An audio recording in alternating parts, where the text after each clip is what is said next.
উপর এক বালতি করে গরম পানি, ওই গরম পানিতে পুরো গা পুরো দেহ ঝলসে যাবে। এরপরে ফেরেশতারা হাতুড়ি নিয়ে দাঁড়িয়ে থাকবে, পিটানো শুরু করবে। পিটাতে পিটাতে মাসেল গুলোর হাড্ডি গুলো থেতলে যাবে। জাহান্নামের আগুনে জ্বলতে জ্বলতে যখন চামড়া গুলো গোশতে গুলো ঝলসে যাবে, রব্বুল আলামিন নতুন করে চামড়ার গোশত গায়ের মধ্যে ফিট করে দিবে। ওই চামড়া গোশত আবার ঝলসাবে, আবার ফিট। আযাবটা মজা যেন ভালো করে টের পায়। একের পর এক শাস্তি শুরু এবার জাহান্নামে। যারা দুনিয়াতে আত্মহত্যা করছে, ছুরি মারছে, ও খালি ছুরিই মারবে। বিষ খাইছে, খালি বিষ খাবে।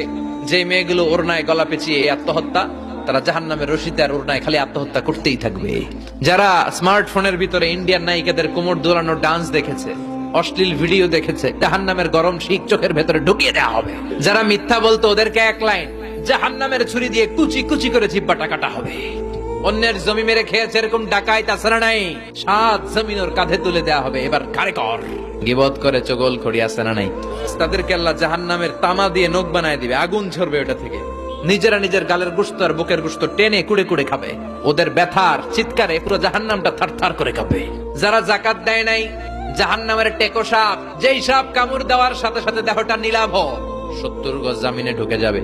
আবার সাপ ওখান থেকে ছোবল দিয়ে বের করে পা থেকে পেঁচাতে পেঁচাতে কোমরে একটা টাইট। পারবেন সহ্য করতে? আল্লাহ জাহান্নাম থেকে তুমি আমাদের বাঁচাও।